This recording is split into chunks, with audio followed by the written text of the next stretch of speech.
អាសត្វចង្រៃលួចរបស់ហើយនៅមិនព្រមទៅទៀតស្លាប់ទៅ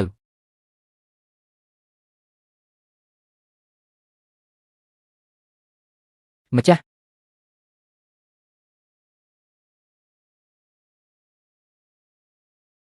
ម្ចាស់ឯងគឺជាសាន់សាន់ហើយចាស់គឺខ្ញុំសាន់សាន់ចុះកន្ទុយរបស់ឯងនៅណាគឺមកពីម្ចាស់បានផ្ដល់អាហារឲ្យសាន់សាន់ទើបធ្វើឲ្យសាន់សាន់ដូចជាម្ចាស់ដែលខ្លាយជាមនុស្សធម្មតាល្អណាស់ល្អខ្លាំងណាស់សាសាម្ចាស់មានរឿងចង់ពិភាក្សាជាមួយឯងបន្តិចតោះទៅអូម្ចាស់ពួកកុលសម្ព័ន្ធមច្ឆារបស់យើងប្រសិនបើមិនអាចខ្លាយជាមនុស្សបានទេនោះយ៉ាងយូររស់មិនបានហួសអាយុ20ឆ្នាំឡើយសំណាងហើយដែលម្ចាស់បានជួយជីវិតសាន់សាន់ស្ម័គ្រចិត្តបម្រើម្ចាស់ពេញមួយជីវិតមិនបាច់ទេមិន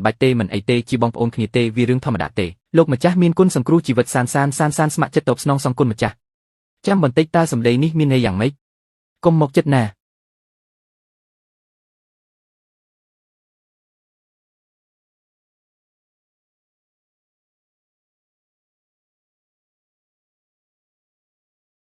ម្ចាស់លោកម្ចាស់ហូរឈាមច្រមុះហើយអូហាហាសាន់សាន់ជួយខត់ឈាមឲ្យណាខត់ឈាមមិនក៏នាងខត់ឈាមបែបហ្នឹង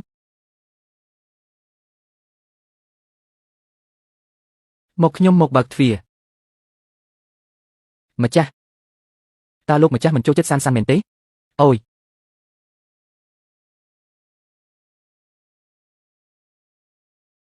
តុងយាកមិនក៏ឯងមកទីនេះអូយឯងចូលទៅមិនបានទេមិនមែនទេលីនធីនឆឹងតើមានអ្វីដែលឯងមិនធ្លាប់ឃើញពីខ្ញុំទៅសូម្បីតែឯងក៏ខ្ញុំធ្លាប់ឃើញដែរនេះចុះម្នាក់នេះជាអ្នកណាវ៉ាងយាយមិនមែនថាលោកនឹងចូលរួមការប្រកួតស្ដេចស្ទួយត្រីដើម្បីយកនាងមកវិញទេអីខ្ញុំនឹងចង់យកវ៉ាងយ៉ានមកវិញនាងនិយាយថាលោកបានបែកគ្នាជាមួយនាងហើយដើម្បីបញ្ជាក់ពីខ្លួនឯងលោកនឹងទៅចូលរួមការប្រកួតស្ដេចស្ទួយត្រីនេះតើជាមនុស្សប្រភេទណាទៅនិយាយយ៉ាងម៉េចទៅនេះមិនមែនជាមនុស្សទេលោកមិនចាត់ទុកគេជាមនុស្សឡើយលេងឆេនខ្ញុំមិននឹកស្មានថាលោកជាមនុស្សបែបនេះសោះមិនមែនទេស្ដាប់ខ្ញុំពន្យល់សិនល្មមហើយមិនបាច់ពន្យល់ទេខ្ញុំស្ដាប់លេងចូលទៀតហើយរួចរាល់លើកនេះទោះខ្ញុំលោតចូលទន្លេលឿងក៏លៀងមិនជ្រះដែរខ្ញុំនឹងលេងឆេនបែកគ្នាហើយប៉ុន្តែគេមិនសុខចិត្តទេគេចង់ចូលរួមការប្រកួតស្ដេចស្ទួយត្រីដើម្បីបញ្ជាក់ពីសមត្ថភាពខ្លួនឯងសង្ឃឹមថាមិត្តរួមថ្នាក់ទាំងអស់គ្នាជួយលួងលោមគេផងដើម្បីឲ្យគេអាចបំភ្លេចរឿងនេះបានឆាប់មិនប្លែកទេតែមួយរយៈនេះគេឆ្លុះវង្វេងនឹងការស្ទួយត្រីខ្លាំងម្ល៉េះតាមពិតទៅគឺសំដៅទៅរកតំណែងជើងឯកនៃការប្រកួតស្ដេចនេសាទសោះចាំឲ្យខ្ញុំឈ្នះពានរង្វាន់ជើងឯកនៃការប្រកួតស្ទួយត្រីសិនចាំមើលថាតើនៅតែមានទឹកមុខបែបនេះទៀតដែរឬទេប្រព័ន្ធខ្ញុំចង់ទិញសម្ភារៈស្ទួយត្រីដងស្ទួយត្រីមាសរូបរាងប្រណិតកម្លាំងដងរឹងមាំទម្ងន់ស្ទួយមិនកំណត់តម្លៃ5,000ពិន្ទុស្ទួយត្រីទិញការទិញបានសម្រេចសំណុំខ្សែស្ទួយត្រីកម្រិតខ្ពស់ភាពលាក់បាំងខ្ពស់កម្លាំងទាញស្មើគ្នាកម្លាំងទាញមិនកំណត់តម្លៃ1,000ពិន្ទុស្ទួយត្រីទិញហើយការទិញបានសម្រេចផ្លែស្ទួយទិញបណ្ដែតមាសទិញមានរបស់ទេពទាំងនេះហើយមិនជឿថាខ្ញុំនៅតែមិនអាចយកបានតំណែងជើងឯកការប្រកួតនោះទេហេ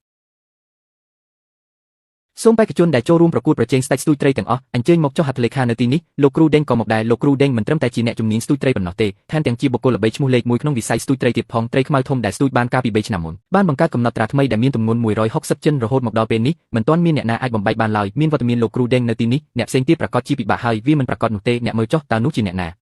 គឺឡៅហៀកាលពី10ឆ្នាំមុនឡៅហៀបានប្រើចំណីដែលគាត់ស្រាវជ្រាវបង្កើតដោយខ្លួនឯងស្ទូចបានត្រីកន្ទុយ3ចំនួន818ក្បាលក្នុងរយៈពេលតែ1ម៉ោងនៅទីវាលចំណី818ដែលល្បីខ្លាំងលើទីផ្សារគឺត្រូវបានដាក់ឈ្មោះតាមពិភពរបស់ឡៅហៀនឹកស្មានមិនដល់ថាគាត់ក៏មកដែរយ៉ាងហៅមិនថ្ងៃនេះមានគ្រូធំមកច្រើនយ៉ាងនេះប្រហែលជាមិនអីទេដឹង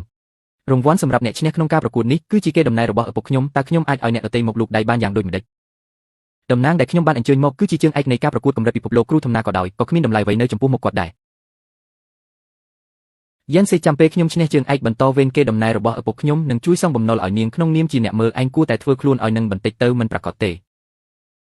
អ្នកខ្លាំងពិតប្រាកដគឺស្ថិតនៅកម្រិតសាមញ្ញអ្នកខ្លាំងកម្រិតសាមញ្ញដូចជាលេងឆេនចឹងអញ្ចឹងមែនទេចំពេលដែលឪពុកអញហែងមកល្មមលេងឆេនតើមិនមែនប្រាប់ថាកុំឲ្យមកទេអីវាសនាមនុស្សមិនទៀងទាត់ទេថ្ងៃនេះខ្ញុំមកគឺដើម្បីមកបំបាក់មុខអ្នករាល់គ្នាលេងឆេនខ្ញុំរកមនុស្សច្រើនអ្នកណាស់មកបញ្ចុះបញ្ចូលឯងតើឯងនៅតែមិនព្រមបោះបង់ទៀតមែនទេខ្ញុំដឹងការចាក់ចេញរបស់ខ្ញុំប្រហែលជាធ្វើឲ្យអ្នកប៉ះទង្គិចចិត្តខ្លាំងតែតើអ្នកអាចទទួលខុសត្រូវចំពោះខ្លួនឯងបន្តិចបានទេនេះគឺជាការប្រកួតកម្រិតជាតិណាតើអ្នកមិនខ្លាចបាក់មុខអស់ទេអីវាមិនមែនបែបនោះទេលេងឆេនតើអ្នកឈប់បង្កបញ្ហាបានឬនៅ អ្នកដែលមកប្រកួតនៅទីនេះក្រៅពីអ្នកជំនាញគឺសុទ្ធតែជាកម្ពុជាអ្នកស្ទូចត្រីអ្នកធ្វើតាមតែអារម្មណ៍បែបនេះតើអ្នកមិនខ្លាចត្រូវគេមើលងាយទេអីធ្វើតាមអារម្មណ៍មែនទេវងយ៉ាងក្នុងចិត្តខ្ញុំលែងមានអ្នកយូរហើយតើអ្នកអាចឈប់គិតតែម្ខាងបានទេលេនសៀនចេញម្នាក់ឈ្មោះយ៉ាងហាមិញនោះជាមនុស្សដែលពូកែចង់គំនូបំផុតមូលហេតុដែលគេមិនទាន់ចាត់ការអ្នកពីមុនមកគឺដោយសារតែគេមិនចង់ឲ្យប៉ះពាល់ដល់ការប្រកួតនៅថ្ងៃនេះខ្ញុំសូមណែនាំអ្នកឲ្យប្រញាប់ចាក់ចេញទៅមុនពេលគេមានពេលមកចាត់ការអ្នកលេនសៀនចេញតើមានចំណុចណាខ្លះរបស់ខ្ញុំដែលអ្នកមិនព្រមលះបង់ចោលនោះខ្ញុំអាចកែបានតើឯងកុំកែឲ្យសោះឯងលីនធីនឈឹងខ្ញុំនឹកស្មានមិនដល់ថាអញពិតជាហ៊ានមកមែនអ៊ីននិយាយមិនខុសទេពីមុនមិនទាន់ចាត់ការឯងគឺដោយសារតែចិត្តរបស់ខ្ញុំផ្ដោតទៅលើការប្រកួតធំចាំដល់ពេលចប់ការប្រកួតបើឯងនៅហ៊ានមកលោឡានៅចំពោះមុខខ្ញុំទៀតជឿទេថាខ្ញុំនឹងកំទេចឯងឲ្យស្លាប់កំទេចខ្ញុំចាំខ្ញុំបានតំណែងជើងឯកសិនទៅចាំមើលថាឪពុកឯងកំទេចឯងវិញយ៉ាងម៉េចជើងឯកឯងយល់សប្តិហើយឯងដឹងទេថាខ្ញុំអញ្ជើញអ្នកណាខ្លះមកអញ្ជើញអ្នកណាលីវជាងឆាំងជាអ្នកណាស្ដេចស្ទូចត្រីលីវជាងឆាំងមកដល់ហើយស្ដេចស្ទូចត្រីពិភពលោកលីវជាងឆាំងមកដល់ហើយលោកស្ដេចស្ទូចត្រីលីវកើតក្នុងគ្រួសារអ្នកស្ទូចត្រីចំនួនអាយុ10ឆ្នាំក៏ទទួលបានតំណែងជើងឯកការប្រកួតស្ទូចត្រីថ្នាក់ជាតិបាត់ទៅហើយបន្ទាប់មកការឈ្នះជើងឯកគឺស្រួលដូចបកជ័យឈ្នះ30ដងជាប់គ្នាឈ្នះជើងឯកក្នុងការប្រកួតស្ទូចត្រីតូចធំជុំវិញពិភពលោកអ្វីដែលគួរឲ្យខ្លាចជាងនេះទៅទៀតនោះគឺទោះបីជាត្រីដែលក្រឡេកបំផុតក៏ដោយស្ដេចស្ទូចត្រីលីវនៅតែអាចស្ទូចបានពេញកន្ត្រកជាប់គ្នាធ្វើឲ្យអ្នកស្ទូចត្រីនៅជុំវិញរាប់រយម៉ាយគ្មានឱកាសតតែសោះអ្នកស្ទូចត្រីជាច្រើនសង្ស័យថាគាត់មានរលកធាតុអាកាសតាក់ទាញជាមួយត្រីប្រសិនបើអ្នកណាអង្គុយនៅជិតគាត់កុំថាឡើយចង់បានចំណាត់ថ្នាក់សូម្បីតែត្រីមួយក្បាលក៏ប្រហែលជាស្ទូចមិនបានផង Sheng Hamming ដើម្បីចង់បានជើងឯកហ៊ានដល់ថ្នាក់ចង់ស្ដេចស្ទូចត្រីលីវទុកទៀតយ៉ាងណាមិញគាត់ជាជើងឯកពិភពលោកខ្ញុំនៅតែសង្ឃឹមថាគាត់នឹងមិនមកអង្គុយជិតខ្ញុំទេបើមិនដូច្នោះទេនៅពេលដែលខ្ញុំស្ទូចបានគ្រប់ពេលចុះបើគាត់ទ្រាំមិនបានរហូតដល់គិតខ្លីតើត្រូវធ្វើយ៉ាងម៉េចទៅ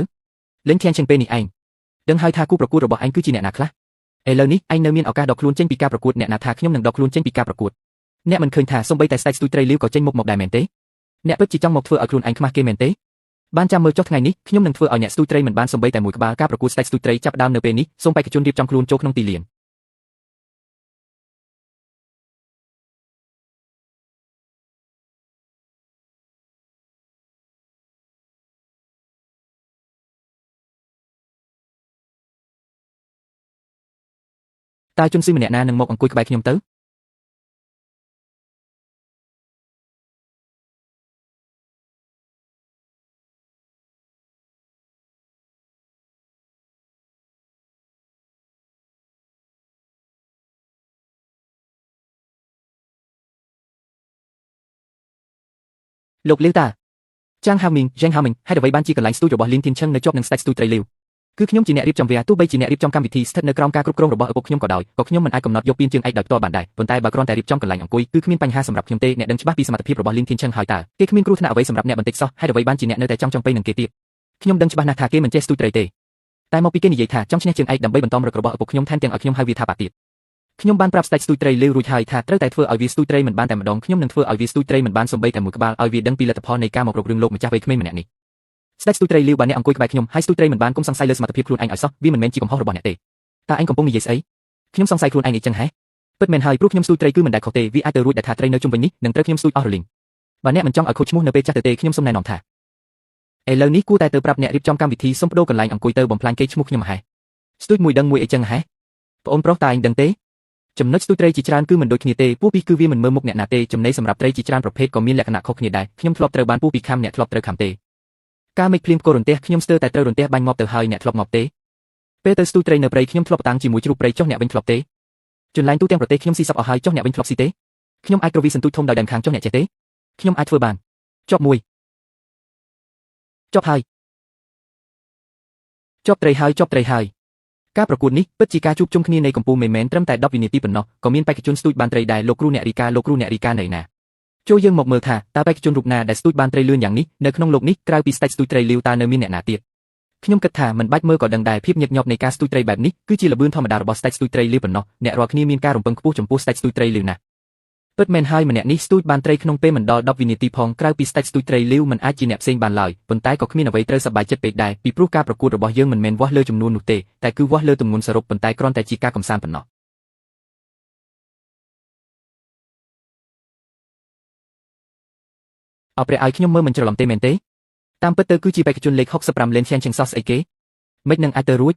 នឹកស្មានមិនដល់ថាមិនមែនជាស្ដេចស្ទូចត្រីលីវតែគឺជាបេក្ខជនថ្មីម្នាក់ដែលនៅក្បែរគាត់បេក្ខជនម្នាក់នេះមើលទៅប្លែកមុខខ្លាំងណាស់មើលទៅហាក់ដូចជាមិនធ្លាប់មានបទពិសោធន៍ប្រកួតធំពីមុនមកទេតោះពួកយើងមកមើលបេក្ខជនម្នាក់នេះតើត្រីដែលគាត់ស្ទូចបានមានទំហំប៉ុណ្ណាទៅត្រីដែលបេក្ខជនលេខ65ស្ទូចបានមើលទៅមិនតូចឡើយបុគ្គលិកប្រញាប់រៀបចំសំណាញ់ស្រង់ត្រីជួយលើកវាឡើងមក